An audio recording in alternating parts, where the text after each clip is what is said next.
ఇద్దరి జాతకం సమంత జాతకాన్ని అలాగే శోభితా ధూళిపాల జాతకాన్ని విశ్లేషిస్తే మీరు అబ్జర్వ్ చేశారు. అక్కినేని నాగచైతన్య శోభితా ధూళిపాల పెళ్లిపీటలు ఎక్కుతున్నారు. వీరి నిశ్చితార్థం ఆగస్టు 8న అక్కినేని నాగార్జున ఇంట్లో జరిగింది. నాగచైతన్య శోభిత నిశ్చితార్థం చేసుకున్న విషయాన్ని నాగార్జున స్వయంగా సోషల్ మీడియా ద్వారా వెల్లడించారు. అయితే పెళ్లి తేదీని ఇంకా ప్రకటించలేదు. కానీ ఇంకా పెళ్లి కూడా చేసుకొని ఈ జంట ఎప్పుడు విడిపోతుందో చెప్తున్నారు ప్రముఖ వివాదాస్పద జ్యోతిష్యుడు వేణుస్వామి. వీరిద్దరూ కలిసుండేది 3 ఏళ్లేనని అంటున్నారు. ఒక స్త్రీ కారణంగా 2027లో నాగచైతన్య శోభిత విడిపోతారట. వీరిద్దరి జాతకాలను క్షుణ్ణంగా వివరిస్తూ వేణుస్వామి ఒక వీడియో వదిలారు.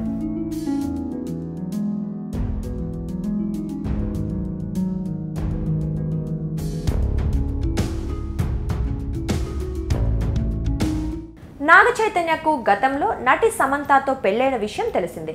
7 ఏళ్ల పాటు ప్రేమించుకున్న నాగచైతన్య సమంత 2017 జనవరి 29న నిశ్చితార్థం చేసుకున్నారు. అదే ఏడాది అక్టోబర్లో వీరి పెళ్లి ఘనంగా జరిగింది. టాలీవుడ్లో ది మోస్ట్ బ్యూటిఫుల్ కపుల్గా గుర్తింపు తెచ్చుకున్న నాగచైతన్య సమంత 4 ఏళ్ల పాటు తమ దాంపత్య జీవితాన్ని సంతోషంగా గడిపారు. అయితే వ్యక్తిగత కారణాల వల్ల వారిద్దరూ 2021లో విడిపోయారు.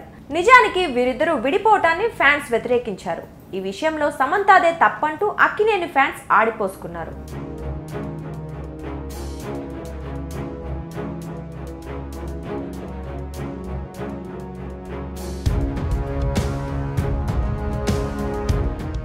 మరోవైపు నాగచైతన్య శోభిత కొంతకాలం నుంచి స్నేహితులుగా ఉన్నారు. సమంతతో విడాకుల తర్వాత శోభితతో నాగచైతన్య రిలేషన్షిప్లో ఉన్నారని రూమర్లు వచ్చాయి. వీరిద్దరూ కలిసి ఒకసారి కెమెరా కంటికి చిక్కటంతో రూమర్లు మరింత ఎక్కువయ్యాయి.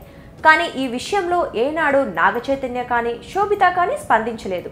అయితే ఇప్పుడు సడన్ గా నిశ్చితార్థం చేసుకొని రూమర్లను నిజం చేయటమే కాకుండా అందరినీ ఆశ్చర్యపరిచారు. ఇక వీళ్ళిద్దరూ ఇంకా పెళ్లిపీటలు ఎక్కక ముందే విడిపోతారంటూ వేణుస్వామి షాక్ ఇచ్చారు. శోభితా ధూళిపాలది ధనుస్సు రాశి, అలాగే నాగచైతన్యది కర్కాటక రాశి.